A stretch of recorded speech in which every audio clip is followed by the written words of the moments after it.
Right, guys, welcome back to this next episode of What the Health is Going On podcast. You're joined here with myself and Ryan, and today, if you've seen the last episode on the channel, what we covered was around gym myths, things that needed to be thrown in the bin that were just bad eggs or bad omens on social media, these typical nonsense advice that you see. And today, we're actually going to be including some big ones that we kind of want to spotlight and think that they do deserve the appreciation and the light shining on.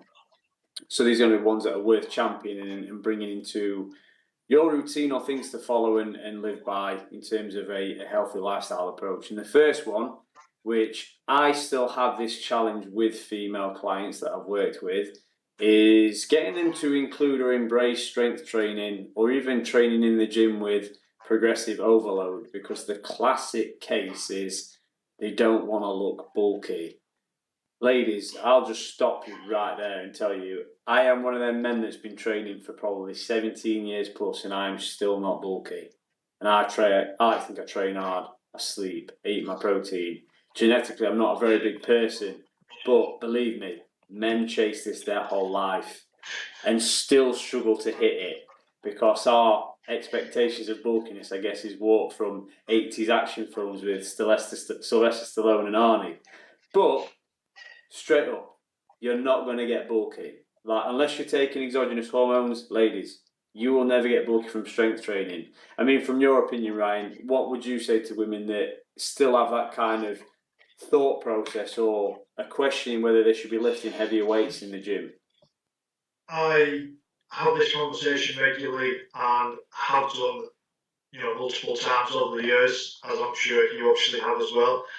And yeah, just reiterating what you said there with, there's so many men, and I bring this point up to whoever says this to me at the time. I'll say, look, how many men do you know who've had the intention of going to the gym to train and build muscle and, to actually strive to acquire that type of physique? And, people who, there's more often than not, they fail doing so with like a massive abundance of testosterone, more so than what women have. Women only have a small percentage of what men do. And, they've tried their best, or as much to their knowledge, to achieve this goal, and they failed. So it's like, from a woman's perspective, you're not just going to wake up one morning and be like, oh, fucking hell, I'm massive, I didn't need to do this. You know what I mean? It's like, it requires serious work to do so, and it's very slow, it's very gradual. However, there's a multitude of benefits from this as well, and obviously we're going to offset osteoporosis, we're going to offset sarcopenia, and we're going to make you way more efficient at burning fat as well. So, as we mentioned in last week's podcast, generally speaking, the person who maintains the most muscle mass whilst dieting will burn the most amount of fat, and it'll also allow you to be able to eat more whilst maintaining a deficit.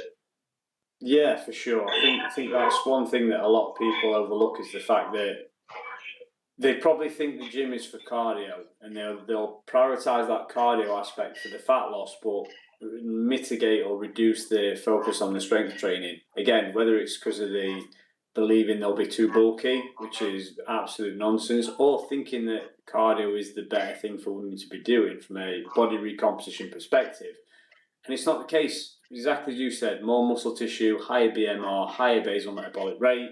We're going to be, not only that, I think a lot of women want a toned physique, and that's what resistance training will do. It will sculpt the physique in a way that will, maybe it will tighten the core and the waist, pull the waist in a bit. Maybe it will add more size and definition to the glutes, because women like that kind of aspect ratio. We're not talking BBLs here, but from a athletic toned physique perspective, resistance training for women is phenomenal. And I can vouch for this for men. The mental health aspect benefits of resistance training, I think, are massively, massively underappreciated. And for women in general, when you see them actually get into that real weight-focused mindset and embracing lifting more, I've seen women stick to the gym far longer than just probably just doing miserable cardio day after day after day, chasing a result that isn't manifesting just because it's poor programming, and then missing that, probably including the resistance training, which will completely transform their desire to want to go to the gym, and then I'm actually achieving the physique-based goals. I think in fairness, there has been a big shift over the likes of the last decade. The gym I currently work in, I started there over 12 years ago now, and the consensus and just the general kind of shift in going from the male dominance of the free weight area has definitely changed a lot, and it's definitely a much more mixed bag now. And I think more with like younger girls as well. I think with the influence of social media and they're following a lot of these influencers, and it seems to be like a trendy thing. More so just for like you mentioned with the glute gain and stuff. Like, oh, you just seem to be obsessed with gaining the glutes and nothing else. Yeah. But definitely a step in the right direction from just hammering the cardio and nothing else. Yeah, and I think as long as women take away from the message that it isn't an important inclusion from a health perspective, but also if they've got physique-based goals, one thing they should be doing is just embracing that they're not going to wake up looking like Arnie from doing one weight session. Men chase it their whole damn life, and we're still never satisfied. So, yeah, one thing that I champion is when I see women that are embracing lifting and actually lifting heavier weights that are challenging, because you can see when they're doing that. Yeah, massive respect, massive well done, because it's breaking that stereotype that's been held, like you said, for decades prior, and now we're starting to see that shift, which is good. We're just simply here trying to reinforce that message to people that if you include it into routine, it's just a net positive benefit. Like there's no downsides to it, and that brings us on to phase or step two of things that I think need champion, especially in the health and wellness space, and it is speaking on more that it's so under. I can't explain how underappreciated it is if you get good sleep. This is, I know a lot of people think I'll sleep when I'm dead, and we mentioned that as a ridiculous statement in the previous episode we did. But from our perspective here as coaches, this is like the number one tool for bringing the best net positive health outcomes that, and it takes the least amount of work, ironically. Literally, all it means is going to bed and having a good schedule of getting enough sleep and restorative time in a space where we're actually going through different than 4 stages of sleep, and then we're able to actually come back so much stronger, so much refreshed, so much better overall health wise in terms of a presentation. Because from studies and literature, I think men, if they get less than 6 hours sleep from one night, testosterone can be 15% lower the following day. It's that big. It's that big Absolutely. an impact. And even for multiple days, like 3 to 5 days of sleep deprivation can lower by up to 30% testosterone, which is wild, crazy amount. And also, sleep deprivation can actually bring on a pre-diabetic state, so it can mess obviously with metabolic health as well, and also it massively lowers your stress threshold as well. So obviously impacts on cognition, impacts on memory retention. There's so many negatives from that people don't realise from sleep deprivation. And adding on to that, I think the following day can increase caloric intake by around 30% when sleep deprived. So again, if you're looking at this from a body compositional perspective or improving health in general, even though this is the most boring one, you can't ignore it. It is one of the most foundational pillars that cannot be understated enough as to the importance of. Yeah, it's not sexy, it's not flashy, there's no secret to it, but if you can get a good sleep rhythm and you incorporate it into your routine and you stick to it, you're going to see real benefits to your health, your performance, your strength, your, like I say, if you're aiming to read body composition, it's going to make it so much easier. And one thing I probably will add here is this is difficult for people that do shift work. We straight off the bat, we can't say that shift work you shouldn't do it. There's a need for that demand of labour in the world, unfortunately. Is it optimal for health? I would definitely argue the point that it isn't, because it's just against circadian biology. So you have to be very mindful that if that is your presentation, you have to manage that as best as you possibly can, because it will make things harder. It's not impossible. It'll just make it harder. It's something you've got to be aware of. But yeah, guys, in general, and girls, if you're listening, this one is, I can't emphasize it enough. It's not even like a world-breaking insight, but if you can just bottom your sleep, I can promise you this, it has nothing but net positive benefits to everything else that follows it. And if you can do it consistently, you will see faster, quicker, far more better results in terms of whatever your goal you're chasing is, like straight off the bat, without a doubt. And that actually brings me on to number 3 that champion. And unfortunately, I think this is one that's taken a bit of a knock from the massive inclusion now of more people embracing weight training. And it's now, I think a lot of people neglect cardio. I think there is more people neglecting cardio. Now, I mean from a grand scheme that it should be part of your program. I'm not saying it should be your total program unless your sport is going to be in that pursuit of, let's say, track, field, or on the bike doing endurance events. Needs to make up the majority of your training then. But zone 2 cardio is such a complementary benefit from a cardiovascular perspective. I mean, I've got clients that I've introduced this with when they've been routinely resistance training, and it's just made things so much better in terms of recovery from training. They find that they can perform at a higher intensity in their weight training sessions and recover quicker between sets, which is a big win when you think about it from a performance and progressive overload perspective. But not only this, it's benefit for improving the cardiovascular system. You know, the heart's getting a good stimulus to it. The lungs are obviously improving aerobic capacity, the potential for improving VO2 max. I think zone 2 cardio, me personally, is massively underrated because it doesn't have to be too strenuous, but you can obviously scale the duration up of it. You can scale the intensity gradually as you progress. And I find it very complementary to training. I mean, you'll know this, Ryan, and I will, from both being in combat sports, that is the foundation of your performance, your zone 2. Oh, 100%, yeah. Mitochondrial efficiency, circulation, supports the lymphatic system, multitude of benefits. And one thing I read actually recently, which I found from my own experience to be true as well, is that most people actually overestimate zone 2 cardio in terms of like the intensity they're doing. They're actually working above that zone 2. Yeah. And they fail to receive the benefits from it. So actually working harder, it should feel a lot easier than what people think. I like to say to people, you should be able to hold a steady conversation without getting breathless. And that's how I think to appreciate that zone 2, that you should be able to hold a conversation with somebody without losing breath, or the ability to keep doing the zone 2 cardio element you're doing. And like you say, I think like exactly you said, people think it has to be hard and challenging. But with respect, your weight training, not all of it's hard. There's times when you go higher intensity, there's times you go lower intensity. And that's where your zone 2 has that beautiful inclusion that if it is sustainable and it is a bit easier than you think it is, you'll be able to incorporate it in your routine easier and stick to it. Absolutely. And also aiding with the recovery as well, with work capacity for your other workouts, for your strength work, and also increasing the efficiency of your recovery as well, which for a lot of people, that's a big stumbling block. And obviously, the more frequently you can train and the more optimally you can recover, the more frequently you can train a muscle group, and the greater progress you're going to receive.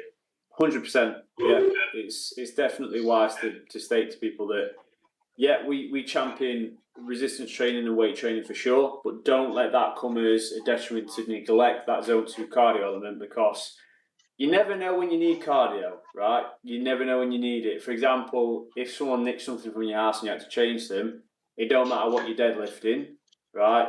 That ain't going to make naffle difference when bloody the local neighbourhood rat that's broken into your house and he's running down your street with your 20-inch TV that you've got hung in your kitchen wall, and you're breathing out your arse because you've never done some form of cardio. And the famous thing, like from my fighting days, that my coach told me was cardio makes cowards of men, because when you're gassed, there's nothing else you'd rather be out of than that terrible situation you're in. So yeah, you never know when you need cardio. 100%. It's me and my friend talk about this a lot as well, that one of the most underrated aspects or skill sets, if you want to, call it as such, is cardio. It's such a massive weapon, because your ability to express them skills, no matter how skilled you are, the minute that gas tank goes, you ain't performing at that level. You know what I mean? You just can't sustain it. So if you can outwork and outlast your opponent in that respect, at least anyway, then that's such a huge advantage. Oh, yeah, like that statement right there, I can testify to it. There, I've been in the situation of I guess it's kind of similar to being winded and you feel like the air's taken out of your body. The last thing you want to be doing is still experiencing that very situation that you can't even deal with in that moment in time. So definitely. But yeah, great point about as well turning people into a coward, because you see tough men turn into a pussy real fast when they start gassing out. It's it's a horrible place to be. You only have to watch a few fights, like a few backyard fights. I mean, there's so many fighting divisions coming out now, but a good one, actually, a useful one to watch is like, I think it's the scrapyard or street beefs, and these are guys that just got a problem with each other and they have an unlicensed fight in a back garden somewhere. You can see in like that first minute, that red haze rage is there. They're going hell for leather. You watch it past that minute, and if the fight's still going, these men do not want to be there. They are backing up, they are breathing heavy, swing, like telegraphing punches, like from swinging gate back here. Honestly, I think it's so underrated, like you say, from not only a confidence perspective, but from a being able to, you say, maintain your ability and your technique and talent. Cardio is that secret sauce, and it's not flashy to get it. It's consistency, building up that zone too. And if you are in an athletic sport, going into different thresholds. I mean, I'm a big fan of me. I do a lot of my sprints. I do anaerobic, I do aerobic, I do lactic threshold work. Yeah, I'll be honest with you, they fucking suck at times because they're hard. But have I seen a benefit to doing it in my training? Without a doubt. Straight up. Like, one of the best inclusions I've included for improving recovery rate, improving my ability to perform at different sporting levels, and I'd champion it for anybody to make it an inclusion in the training, 100%. Which I guess brings us on to the next one, and this is going to be a big one for me and Ryan because we're huge fans of this. Blood work. Blood work is we light up about this. I think it is getting more popular, without a doubt. Blood work is becoming a bit more of a talking point, more accessible to people. But I cannot preach to you the benefits of you doing this on even if it's minimal of once a year, right? And the way I like to put this across to people is, why do you have your car MOT'd every year? Well, it's to make sure it's safe to use on the road, right? It's not got any faults, defects. It's not going to kill you or somebody else.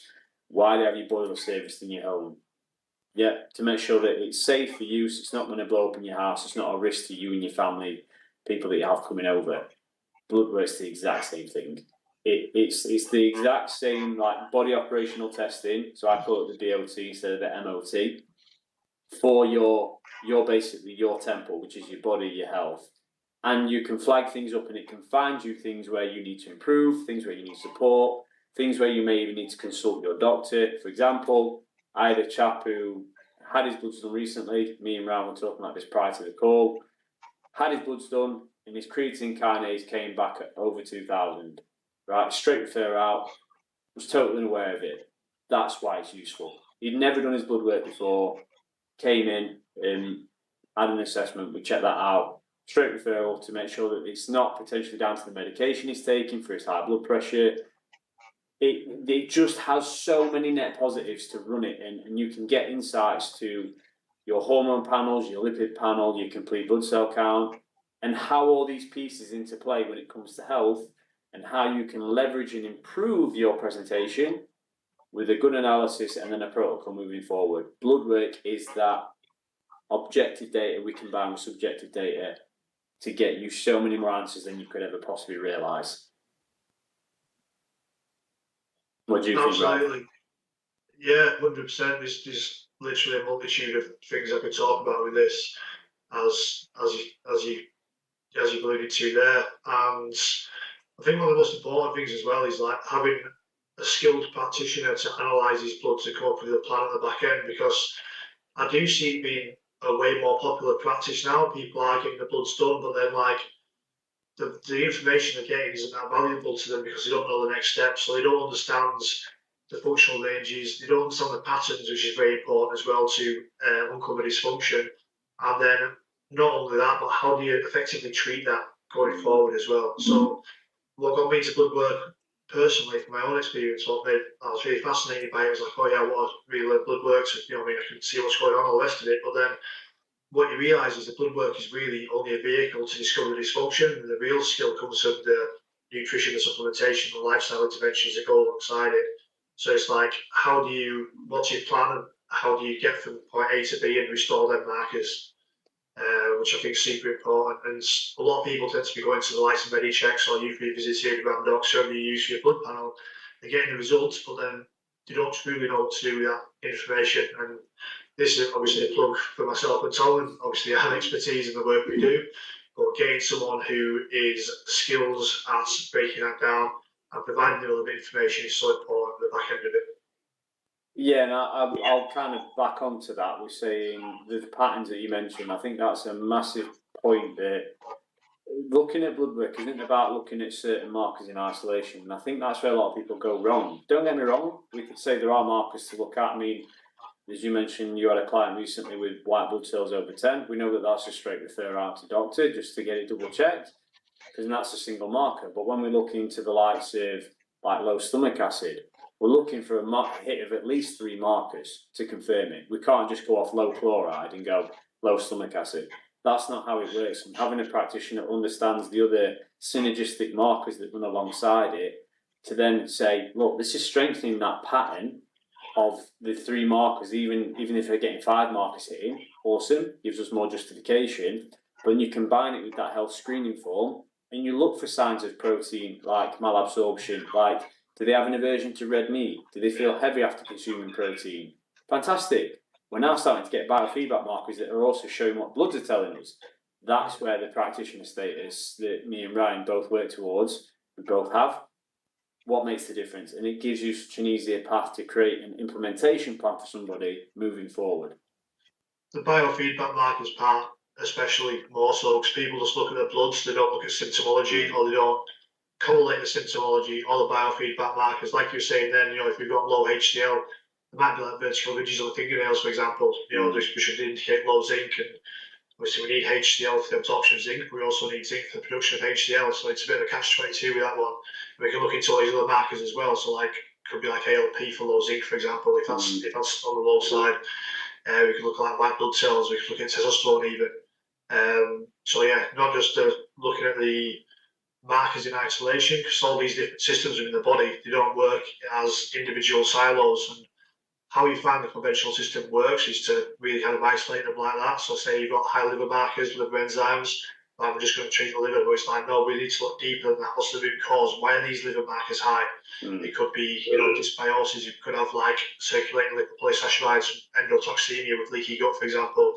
There could be a multitude of reasons as to why this is happening, and we need to dig a level deeper below the surface to uncover what this is. Yeah, love it, 100%. So if you guys take anything away from this, you watching this video, and you haven't had your bloods done, go and get them done.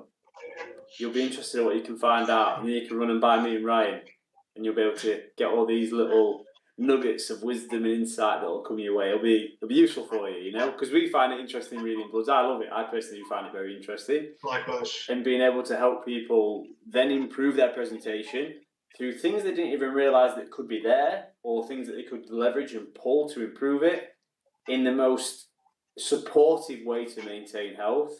Yeah, sick, absolutely sick. Love it. Get your bloods done, everybody. Never ever neglect that useful information, because you could be walking around at 60% and thinking that's your best that you feel. You're missing out on potentially 40% more. We're not saying we'll get you to 100%. 100% is perfection. Perfection in some terms can be unrealistically unattainable. But if we can get to like 80, 90%, so much more juice out of the lemon we can squeeze. Why wouldn't you want to do that? Why? No brainer.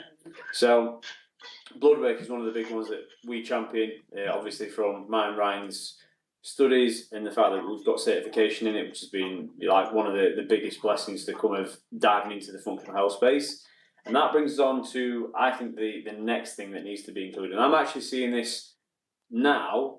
I'm going to talk about this one in 2 lenses. It does need championing, and I think protein intake is so good to see that it's getting more outreach. It's even becoming more popular with women intaking it, because I think women used to, again, associate high protein intake to getting bulky. They know that's not true. They know it supports satiety. They know it can maintain muscle mass. They know it can help with body recomposition. But not only this, from immune function, it can be massively supportive in terms of taking protein. The one thing that I do have a bit of a bugbear with is when people follow high protein and they're buying like high protein bread. Why the fuck do you need your protein from bread? Or they're buying like high protein crisps and chips. Literally, your best source of protein don't have protein written on the packet. Like your meat, The best for one example. I've seen with that is high protein Pop Tarts. Why? What the actual fuck? Why? What we doing? Why are we doing it? Like, it's almost like become a buzzword, and it's like you pay. Like, I don't know if you've noticed it, but if you check out, cereal isn't the best food, right? Cereal has its place. It's useful if you want to like get your calories in, whatever. But if you look at normal cereal and then you look at high protein cereal, you may as well remortgage a house to go and buy high protein cereal. For a very subtle differential as well in protein, which is NAFL. Literally read the label and you'll probably see that maybe 1 or 2 grams more per 100 grams at best, and you're paying for far less. And because it's got protein on the label, you then ignore all the sugar that's in it too. So protein is phenomenal, guys. We're not saying protein is bad, but I implore you, do not just get bought into the marketing of high protein bread, crisps, Pop-Tarts, as Ryan said, cereals. Not everything needs to be high protein on the label for it to count. Sometimes just sticking with the absolute boring basics of your meat, your eggs, your fish, nuts and grains within moderation, you can get your best protein sources and you're not overpaying for them. But saying that, food shop at the minute has gone fucking daft because the world's just lost the plot. But saves you spending extra for no unsolicited reason because you're buying something that says high protein on the label. If you're that desperate to get high protein bread, get normal bread that you tolerate or you have, like sourdough, put a scoop of protein powder on it. Done. If you want to be one of those weird people that wants protein bread, do it yourself, save yourself some money, but don't forget protein in terms of macronutrient. Everyone needs to consider getting that in as like, if I was building a dietary framework, I would personally always try and put this first, as long as there wasn't a health presentation that made that a consideration to not. I would always put this as the first macronutrient to build your meals around because it's a very stable one to build everything else around. Yep. For sure. And it's, just don't get bought, just don't get fooled by marketing, guys. Unfortunately, I'm seeing more people fall victim to it as well, which is a shame. And marketing, that's what marketing is there to do. But you pay more for something that doesn't necessarily have that much more protein in it. And you detract from actually including better sources of protein. Like, if I had to choose between high protein pasta or meat, I personally pick meat every day of the week, including Sunday personally. But taste preference, I get that. But just to make it raise to your attention that protein inclusion, absolutely phenomenal. However, would I opt for the marketing side of it? Steer away from that probably and just pick easier sources. But protein, one of the big ones. And then the last one we're going to cover today, and I think it is getting positive. It does come with some, we could say, not contraindications, but things to be aware of. But wearable tech is becoming bigger with the health space. And I think it's great. I think it's giving people access now, the ability to look into their metrics a bit better, track them steps, for example. I think it's a very useful one to see. Tracking sleep score can be useful. Would I say it's 100% accurate? Probably not, but that's why I'd say take it with a pinch of salt. But if it's giving you feedback in order to get you up moving more, tracking some of your metrics from your sleep scores, seeing, roughly how active you've been in the day, to me, I think that's a big net positive. I think that's something that everyone needs to consider, that we now have access to things that can support us in terms of what we're doing in our day-to-day life. And if it encourages good habits, I'm all for it. I think it's worth including. Absolutely. I feel that if nothing else, the act of tracking actually increases compliance as well. So it's like a good point for that. You know what I mean? Like, you get people who can become a bit orthorexic to a degree, where people think if they're not tracking it, it's almost pointless of doing the workout or whatever else. You know what I mean? They get really obsessive with it. But I do feel that, actually having the data and tracking it and making that a regular habit does increase compliance to the training or whatever it is you're doing as well. And gives you feedback to potentially alter what's happening as well, or particularly like sleep metrics and stuff like that. As Tom said, it's not accurate, but it's consistently inaccurate. So if you see an improvement in the numbers, you know you're moving in the right direction. Yeah, and I guess what you measure, you manage, right? Which again, when you base health, but health is kind of based on like numbers, output, what you're seeing improving, whether it's body composition from scale or measurements, whether it's from numbers being lifted in the gym. Data is data, and it's useful. So if you can leverage and pull it in and include it into what you're doing in your day-to-day life, and it gets you, like you say, more interested in the topic, you're moving more, you're actually considering getting more sleep because sleep scores down. It's helping you to get more steps in instead of like taking the lift and lift everywhere. You start using the stairs more. Yeah, again, really simple things people can opt for including, but I like that kind of point, as you said, that sweet spot, not getting completely orthorexic by it and living your life by it, because it can be misleading, it can become quite toxic, but including it in a sensible manner, I think is, now with the access we have to it and the number of products that are out there, using them wisely, they can be very beneficial in terms of, you know, what you do in your day-to-day life, and they're worth including.